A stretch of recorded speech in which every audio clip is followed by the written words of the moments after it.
Bueno, ¿qué tal? Yo estoy aquí en mi nueva localización, que si habéis visto el vídeo anterior sobre el house tour y el vocabulario de la casa, os habréis enterado de que vivo en una casa nueva. Y el primer vídeo que voy a hacer con mi micrófono, sentado tranquilamente, va a ser un vídeo que creo que puede seros muy útil.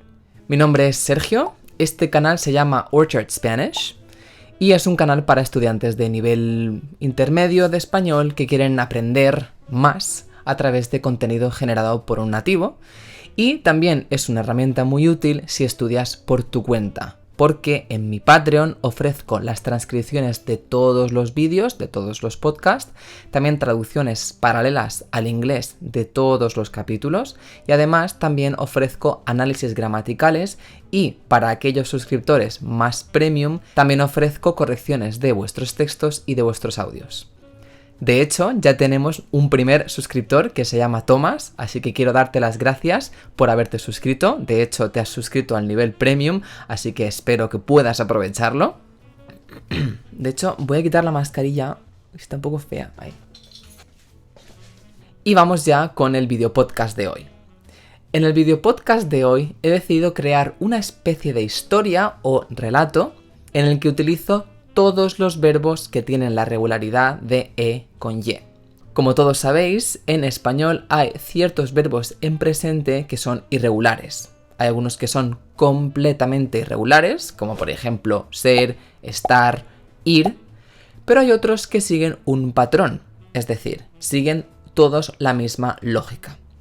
Estos verbos se podrían dividir en tres grandes grupos: los verbos que tienen la irregularidad de E a Y, los verbos que tienen la irregularidad de O a UE y los verbos que tienen la irregularidad de E a I. ¿Qué significa regularidad E, Y, O, UE, etcétera? Significa que son verbos que en su raíz tienen una pequeña E que cuando conjugamos el verbo se bifurca en I, Y, como el verbo querer, por ejemplo. Cuando conjugamos el verbo querer, evidentemente tenemos que cambiar las terminaciones del verbo o, es, e, pero también la e de en medio. Querer, no conjugamos quiero, sino quiero. Esto solo le pasa a las personas yo, tú, él, ella y ellos. Nosotros y vosotros se mantienen igual. Esto suele causar problemas, sobre todo porque a veces es difícil acordarse de qué verbos sufren esta irregularidad. Por eso, en este video podcast he decidido juntar todos los verbos que más se utilizan con esta irregularidad y crear una especie de relato en el que se utilizan todos, ¿vale? La idea es que lo escuchéis muchas veces y que en el futuro, cuando tengáis que conjugar verbos con E, Y, digáis: vale, este verbo estaba en el video podcast de Sergio, entonces significa que se tiene que conjugar como E, Y. Si escucháis este video podcast muchas veces, al final memorizaréis cuáles tienen la irregularidad y cuáles no. He de decir que esta idea la he extraído de un podcast que se llama Podcast Italiano, en el que el chico, Davide, hace podcast en italiano, evidentemente, pero hubo un podcast en concreto en el que él utilizó una historia utilizando el subjuntivo en italiano, ¿vale? Él utilizó como hilo conductor el tiempo y yo he decidido hacer algo parecido, pero en lugar de hablar del tiempo, voy a hablar de las estaciones. Voy a hablar de la estación del invierno para este primer vídeo de verbos de E a Y. También he utilizado una lista de verbos que aparece en una web, que os dejaré el link en la descripción, pero no he utilizado todos los verbos. ¿Por qué? Porque hay varios verbos de esta lista que son verbos que solamente se utilizan en contextos demasiado formales. Por lo tanto, he cogido los verbos que más se utilizan, los verbos más comunes, y he creado la historia que os voy a contar. Realmente no es una historia, sino es, digamos, un artículo de opinión sobre el invierno, sobre qué opino yo, y tengo que advertir que es un relato bastante tonto, sin mucha calidad literaria, porque lo he hecho precisamente para poder poner todos los verbos de E, Y juntos. Entonces, Si hay algunos pasajes que os suenan un poco ridículos, por favor no me juzguéis. También tengo que recordaros que si un verbo sufre el cambio e-y, cualquier otro verbo que se forme a partir de este verbo también sufrirá este cambio. Como por ejemplo, tener, detener, contener o venir, provenir, etc. Vamos ya con el relato. Lo tengo aquí abajo, lo voy a ir leyendo poco a poco y ya está. El invierno. Confieso que el invierno no es mi estación del año preferida. La verdad es que no entiendo a la gente que prefiere pasar frío a pasar calor. Quiero creer que les gusta el invierno porque prefieren no pasar calor, porque me niego a creer que les guste el frío en sí. Es decir, entiendo a la gente que tiene una preferencia por el frío, pero pienso que es muy raro que a alguien le guste el frío porque sí. Seguro que hay gente que difiere de mi opinión, sobre todo gente que defiende que el calor es un poco asqueroso, o simplemente gente que no está acostumbrada al calor y que tiende a sentirse más cómoda cuando hierve un poco de té, se sienta delante de una chimenea y enciende un fuego tranquilamente. Para gustos, los colores. En mi caso, cuando empiezan los primeros días fríos, empiezo a pensar que el verano ya no va a volver.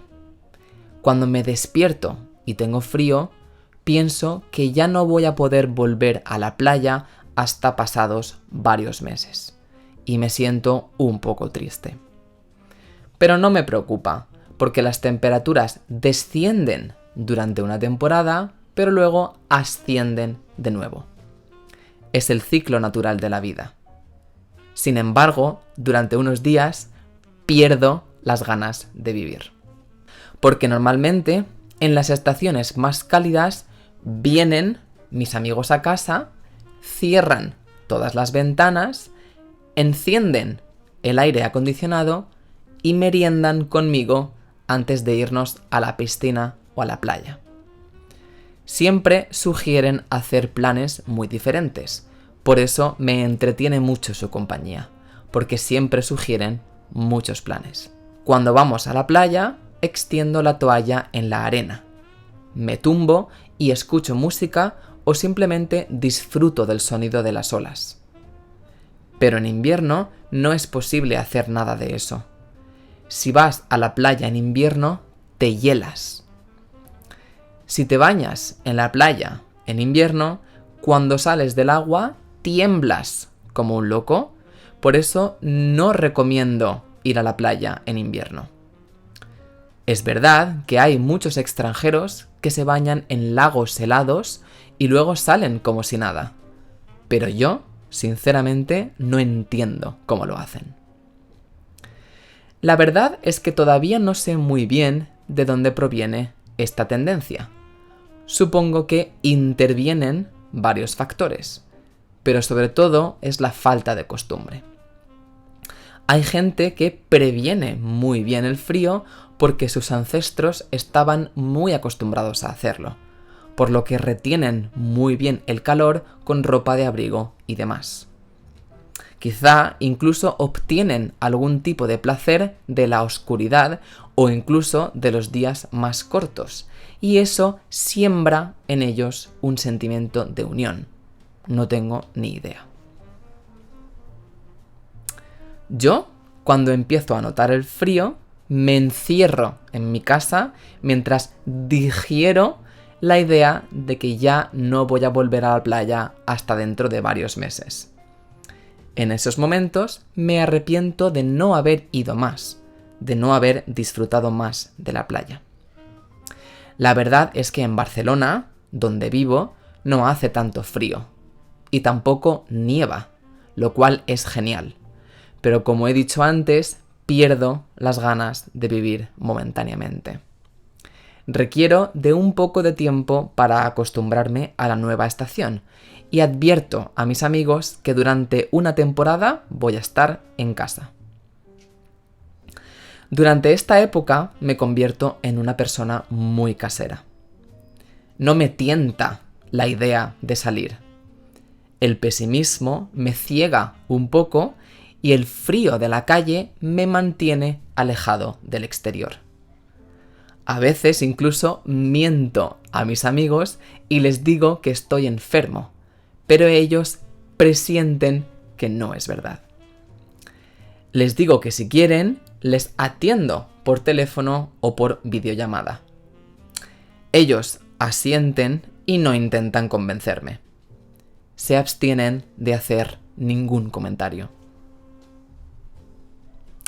Como tengo mucho tiempo, lo invierto en cosas que realmente me gusta. Riego las plantas, caliento sopas y también ingiero grandes cantidades de comida para pasar el rato, lo cual es una manera técnica de decir que como mucho. Transfiero la ropa de verano al armario, friego los suelos a fondo y juego a la lotería, pero nunca acierto los números. Atravieso momentos buenos y momentos malos, y cuando el frío aprieta menos, empiezo a hacer planes otra vez. Quiebro la temporada de oscuridad y depresión. Pliego las mantas y manifiesto a mis amigos mis nuevas ganas de vivir. Empiezo a estar más motivado y a tener más ganas de salir de casa. De hecho, a veces me levanto de la cama tan rápido que me tropiezo con los muebles o los envases que contienen la comida que he comido durante esa temporada. Mis amigos consienten todas mis manías, incluida esta. Eso sostiene mi salud mental, la verdad, porque si alguien me juzgara por esto, probablemente no me sentiría bien. Me refiero a que hay gente que deja de llamar a sus amigos cuando ven que pasan por malas temporadas. Y eso, sinceramente, me revienta, porque no es ser un amigo de verdad. Un amigo de verdad se detiene para preguntarte cómo estás. No interfiere con tus necesidades, pero tampoco te hiere con su indiferencia. Entierra su ego y no vierte sus inseguridades en ti. No te deniega su amistad solo porque estás pasando un mal momento. Bueno, hasta aquí el relato o la pequeña opinión personal sobre el invierno. Realmente he exagerado muchísimo. Yo no soy así para nada con el invierno. Simplemente es un relato que empecé a escribir y que poco a poco fue tomando esta aura de pesimismo y un poco de negatividad, pero que no soy así, que yo en invierno hago planes y lo hago todo perfectamente. Que escuchéis esto muchas veces, porque de esta manera aprenderéis de manera pasiva cuáles son los verbos que sufren este cambio. Podéis dejar un comentario preguntándome lo que queráis. Por supuesto, debéis suscribiros, darle a me gusta a este vídeo si os ha gustado. Uy, ¿dónde está mi cámara? Aquí. Darle a me gusta al vídeo y nos vemos en el siguiente vídeo. ¡Chao!